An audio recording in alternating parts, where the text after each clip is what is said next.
Привет, меня зовут Anna. Hello everybody, my name is Anna, I'm a professional Russian tutor, and in this series of video we are looking into the basics. The only thing you need to know about question words is that they are essentials. When I was really bad at English, question words saved me a lot, because you can maintain conversation without knowing much. But if you smile and if you ask questions, if you ask them in the right tune of the conversation, you start building connections with people around. Another example, now I live in Montenegro in Europe, and here people speak Serbian. I don't really know Serbian, but I know question words. It's a little bit of cheating because question words in Serbian are the same as in Russian. Also, if you learn question words, you can say them in Russia, in Serbia, in Bosnia, in Montenegro. They are all the same, and people will understand you. And so, if you come to the shop and you want to ask, where is cheese? And you don't know how to say cheese or you forgot it, you can just say, where? And show the picture on your phone. And people will feel connection with you and they'll help you for sure. Let's look at the list of their main question words in Russian. Что, какой, кто, где, куда, когда, почему, как, сколько, сколько, во сколько. I haven't included all the question words here. I left out a couple of them just to check how attentively you're watching my videos. Write in the comments the question words that you haven't seen in the slide yet. As you can see, we have two types of words to say where, где и куда. If you ask about quantity, about time, about price, about just how many books you read, how many kids you've got, it's always the word сколько. Сколько. Quite funny word. Сколько.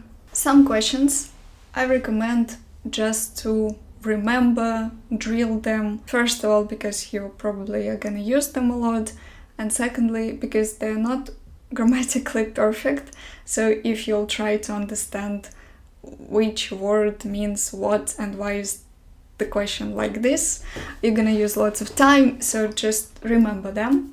These basic questions. Как тебя зовут? Or in formal way, как вас зовут?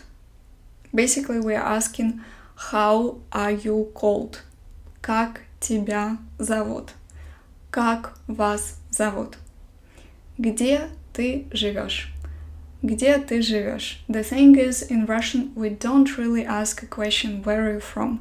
Yes, you can find translation of this phrase, but people don't really say it, and even if they say it, it's normally pretty specific. So people would ask, what city are you from?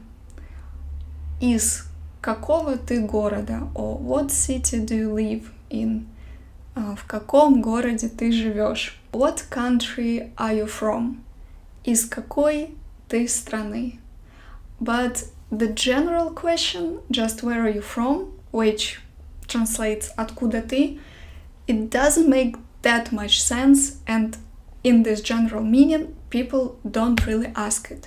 Let's revise these questions again. В каком городе ты живешь? В каком городе вы живете? В какой стране ты живешь? В какой стране вы живете? Из какого города вы приехали? Из какого города ты приехал? Из какой страны ты приехал? Из какой страны вы приехали? Something like that. Another question to remember if you go to the shops and speak Russian is сколько стоит? Извините, пожалуйста, сколько стоит? Or скажите, пожалуйста, сколько стоит? I believe it's really important to say this start phrase.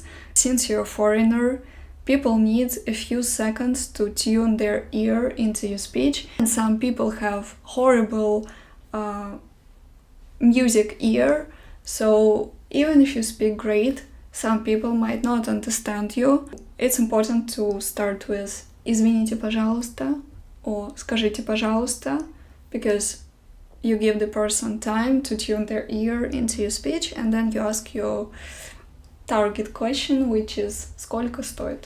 Another question is «сколько тебе лет?».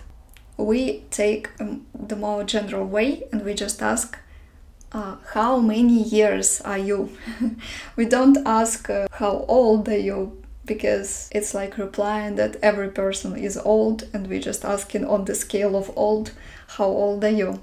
Which, if you translate it in Russian word by word, would sound very offensive and strange. So we go the most general logic and ask how many years are you? Not how old are you on the scale of being old.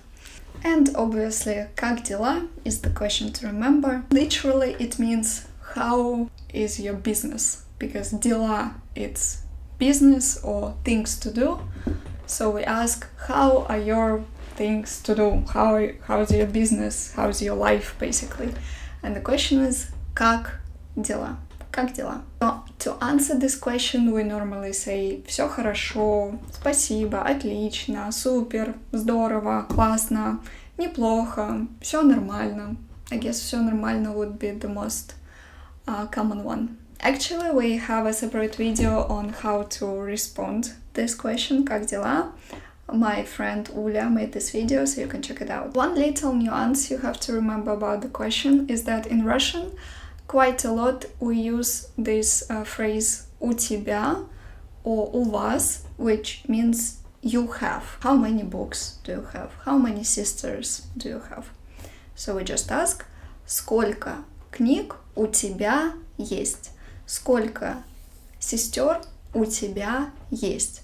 Сколько детей у тебя есть? If you want to ask, do you have something, we start with this phrase у тебя есть, for example, у тебя есть boyfriend, у тебя есть деньги, у тебя есть дети, у тебя есть диплом.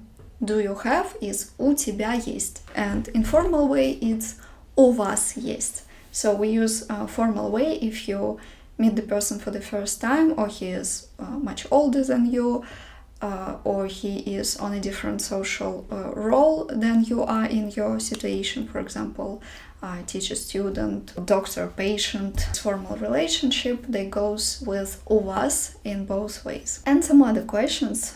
For example, if you want to ask when is your birthday, yes, we can say когда твой день рождения. More natural way would be to say когда у тебя день рождения, which means when you have your birthday. One more nuance about question words. Question word что, what, because we have two versions, что и какой. And какой has also a few versions, depending on the gender. Какой, какая, какое, какие. Yes, it's very fun to learn Russian. All these different versions. If you get a bit lost in them, you can check out the video about adjectives. But for now, let me provide you with some examples here. Какой у тебя размер? Какая музыка тебе нравится? Какой твой любимый фильм? Какой месяц тебе нравится? Какой день недели твой любимый? So, какой we can translate as what kind of, which one. Now it's time to practice. You are going to see a question in English, and together we'll try to translate it, and I'm going to comment it. First, we have to find out, is it the question about what, or is it the question about what kind of something? Here it's the first one, that's why we translate it as что, not as какой. Because after какой, we have to say a noun. We have to say какая музыка, какой стих, какой дом. But after что, we go further. So что, do we are not translated, because the first lesson in this series about auxiliary verbs Is, am, do, does, they're not translated. So, что ты хочешь на ужин? Or if it's a formal way, что вы хотите на ужин? Кто твой любимый актер? Какой телефон мне купить? Сколько сахара тебе нужно? Сколько языков ты знаешь? Now you can thank yourself for this time that you invested in your Russian. If you're looking for more Russian materials, more platforms, more practice, more exercises, you can subscribe to my Patreon. There I prepared for you a set of cards from today's lesson that you can digitally revise until you know it by heart. Also there you can find some exercises and you can get my feedback regarding them. Not to mention that you can watch the funniest modern TV show in Russian with subtitles. Try to make a question in Russian and leave it in comments below. I'm going to wait until I have lots of questions under this video, and then I'll make a separate video answering your questions. So you can ask me personal, professional, any questions you want. The point is that you need to try to use question words as if we are communicating. Take the first steps on your Russian journey, and we'll continue in the next lesson. Пока!